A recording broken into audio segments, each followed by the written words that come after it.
continue. Dopamine is very enigmatic chemical. It creates the expectation of the future happiness. What is enjoyable? The journey or the destination? So the thrill is in the journey. So we are happy during that expectation. So it produces also a momentary thrill that enable us to connect material things and people with pleasure. The drawback of these chemicals in our brain is it never really lasts long. You don't feel pleasure from previously enjoyable experiences. And so, we create another desire to experience the feeling once more. And this time, we need a greater amount of that dopamine to experience the same pleasure. So the desire increases. Ultimately, so many desires that resulted in addiction. It is creating associations of happiness with people and material things that are even harmful for us. People addicted to vices. What are those vices? Drinking alcohol, taking dangerous drugs, smoking, gambling, sex, social media, shopping, extreme entertainment, and so on. It is all the consequences of this brain chemical called dopamine. Okay.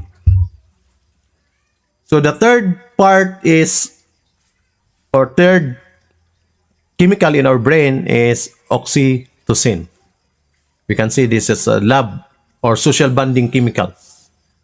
It's a sense of belongingness. It's mentioned here that oxytocin is a peptide hormone, a neuropeptide normally produced in the hypothalamus and released by the posterior pituitary. It is present in animals since early stages of evolution. It also in humans, it plays roles in behavior that include social bonding, reproduction, childbirth, even the period after childbirth. Oxytocin is released into the bloodstream as a hormone in response to sexual activity and even during labor. Oxytocin can increase positive attitudes such as bonding towards individuals with similar characteristics who then become classified as, can say, in-group members, whereas individuals who are dissimilar become classified as out-group members.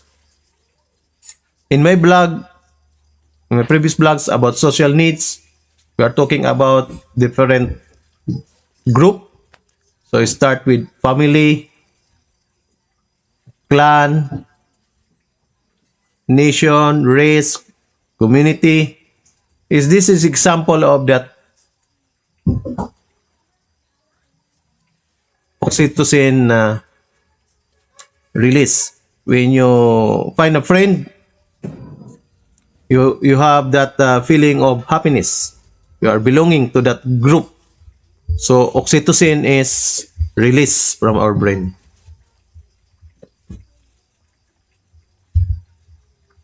So why we have social needs? Because of this oxytocin. We need someone. We want to belong to a certain group. Okay?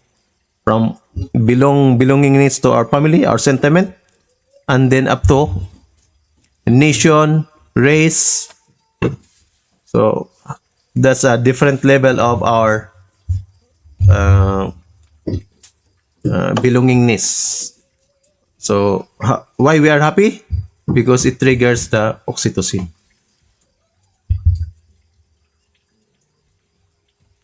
The fourth and last happy mood or happy hormones is what we call serotonin.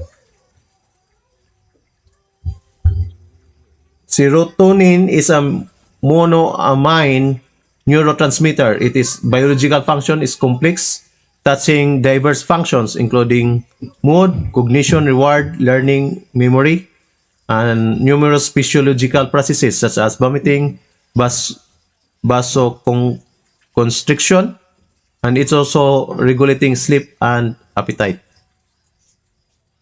Serotonin is produced mostly in the gut and partly in the brain.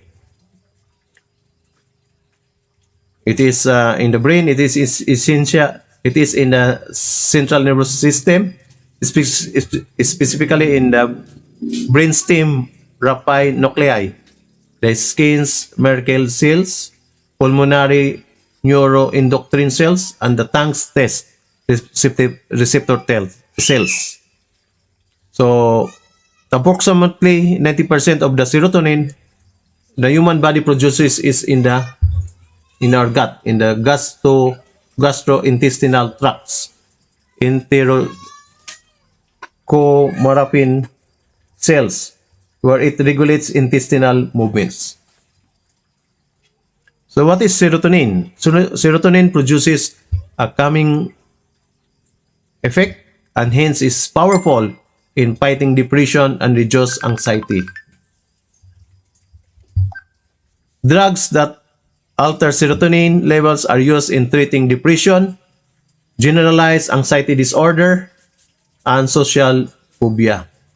So most antidepressant drugs act by increasing the amount of serotonin available to the brain cells. So if serotonin levels augmented, it uplifts our moods. So the happiness we will get from serotonin will be the inner sense of well-being. It is happiness that produces calming effect, sense of fulfillment of life's purpose. To consider other, that's end of my 4 hormones. To consider other neurotransmitter hormones, we have the cortisol. What is this cortisol? This is the stress hormone. How about the hormones that are responsible for fear or anxiety? We have 2 hormones, adrenaline and cortisol. So to summarize these 4, we have DOSA, dopamine. Usually, we can capture that in the reward system. So we are happy if we have some achievement. It motivates us to take action towards our goals, desires, and needs. Second is oxytocin, about feeling of love. Feeling of trust motivates us to build and sustain relationship. The third is serotonin. It's about the mood. It brings about a feeling of confidence and self-esteem. Regulates mood and flow when we feel significant and important. And the fourth and last, the endorphins. It is a pain killer. It is a release of brief euphoria to mask our physical pain. It is a response to pain and stress that ablates anxiety and depression. So there's a lot of brain. If we have deficiency of these 4 happy hormones, there's a lot of reaction. I'll take for example dopamine. You have lack of motivation, low self-esteem, procrastination. So these are the under dopamine. How about oxytocin? If we have this deficiency, we have lack of connection to others, feeling lonely, stress, feeling anxious, sleep struggles. How about serotonin? We have here social phobia, sleep struggles, depression, poor appetite. Endorphins, we have depression, anxiety, aches and pains, and even impulsive behavior. But how to boost happiness levels? For dopamine, we can do exercise regularly, get enough sleep, create something worthwhile like writing, music, art. Okay? We eat food that we enjoy, that it will boost our dopamine level. How about oxytocin? We can sing or listen to music, exercise, love, loving kindness, meditation, giving a compliment. Yeah.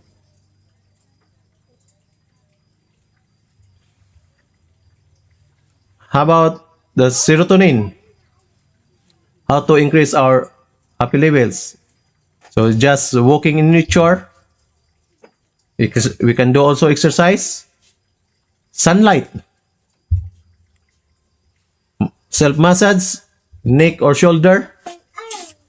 We can meditate or do some yoga, or this is the yoga exercise or asanas. Endorphins, how to boost our happiness level for endorphins by laughing and even crying. It will release the tension. Dance is also, it will boost our happiness. Stretching. Okay. Okay. So those are examples how to boost our happiness levels for dopamine, oxytocin, serotonin, and endorphins. That's all for this video. Thank you very much for listening.